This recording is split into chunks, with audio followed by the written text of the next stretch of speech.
I'll never forget the first time I heard the word chakras. Honestly, I thought it sounded a little bit out there. Spinning wheels of energy along the spine, it felt a little bit too mystical for me. But then something happened. One of my mentors asked me to place my hand on my heart and breathe into it. Within seconds, I began to cry. And here's the thing, I wasn't even sad.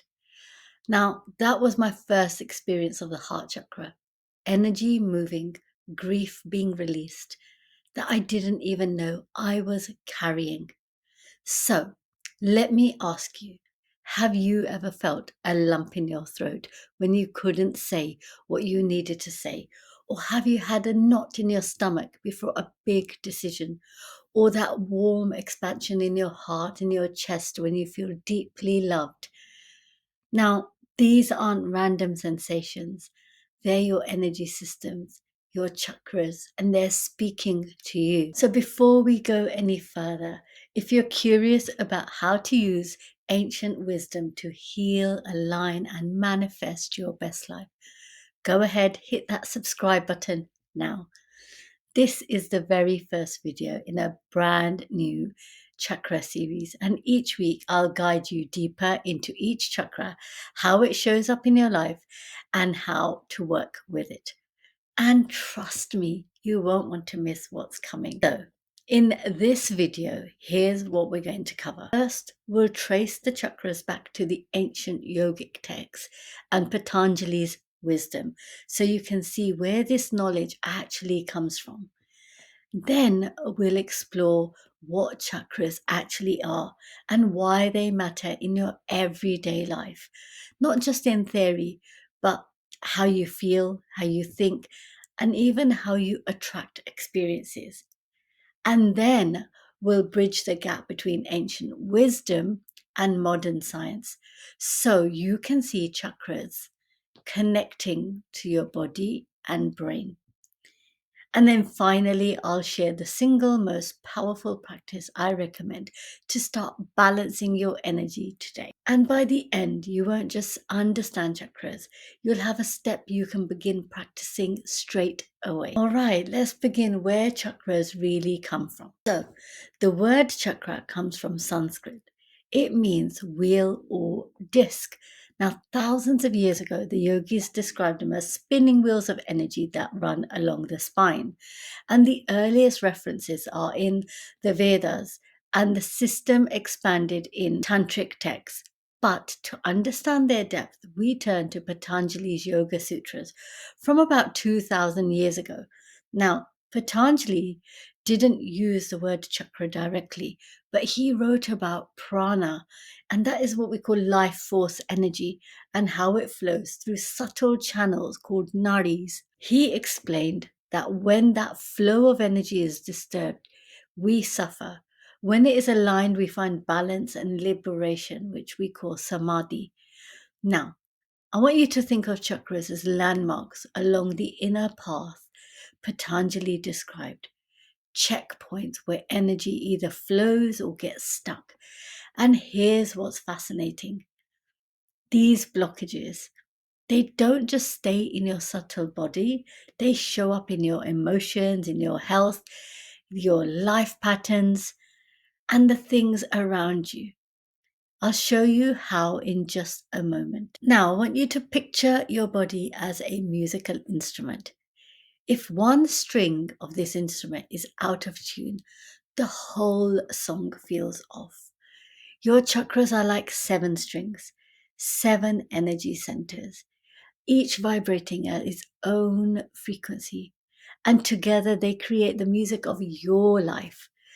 Now, the 7 main chakras run from the base of the spine to the crown of your head. You call it the root, the sacral, the solar plexus, the heart, the throat, the third eye, and the crown. And each one links to a physical gland, an emotional theme, and even a spiritual lesson. But now, here's the truth. When even one of these is blocked, your whole system feels it. And when they're aligned, you feel in flow, like life is supporting you. Now, let me pause here and ask you, which string in your instrument feels a little bit out of tune right now. Let me give you some real life examples. If you've ever lived paycheck to paycheck and felt constant anxiety about money, that's often your root chakra crying out for balance. Or if you've ever felt uninspired, disconnected from joy, or stuck in routines that drain you, that's your sacral chakra imbalance.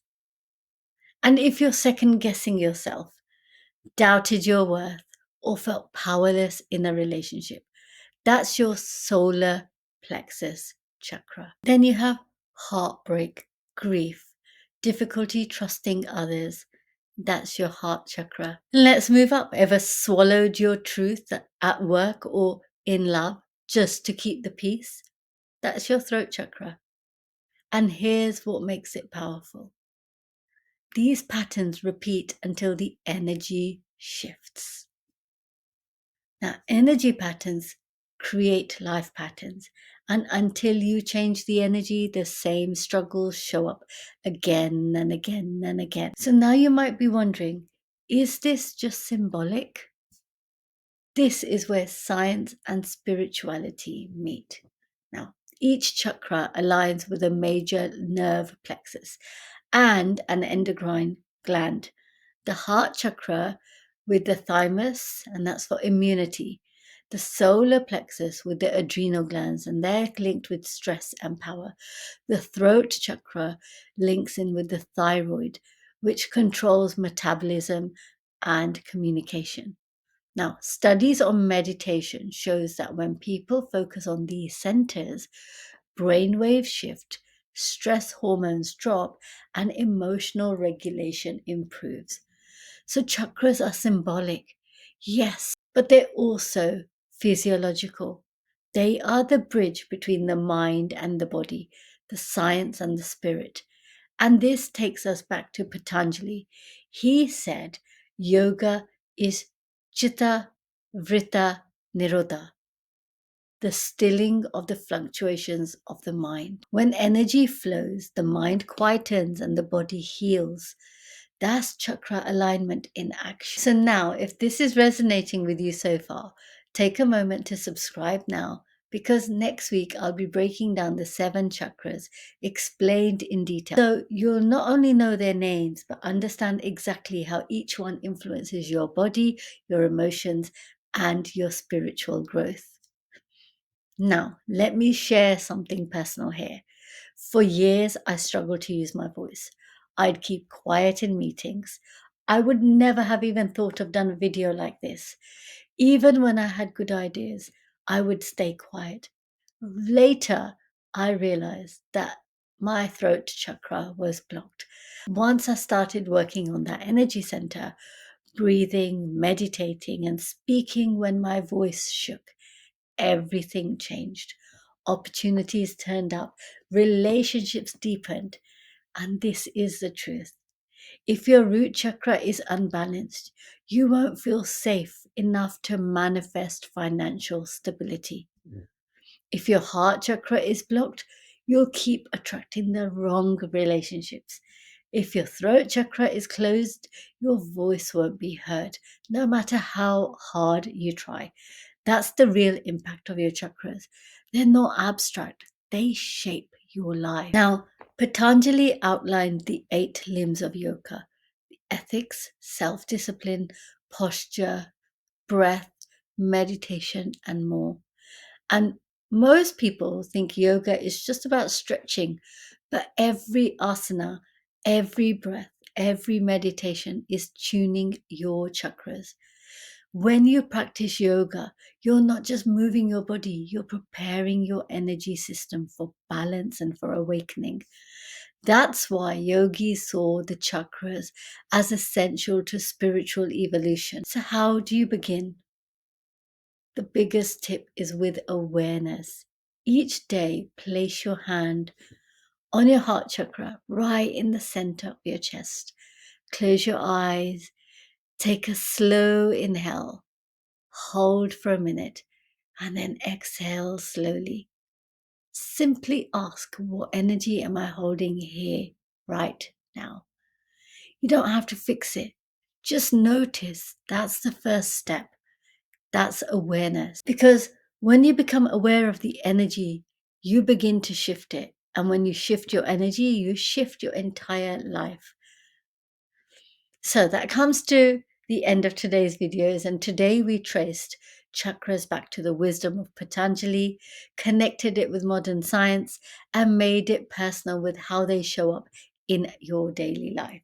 And this is just the beginning of the journey, because next week in video 2, I'll explore the 7 chakras explained, a map of each energy center and how it shapes your life in more detail. So if you want to continue this journey with me, subscribe, hit that bell, and let's go deeper together. Until then, breathe, tune in, and remember, your energy shapes your reality.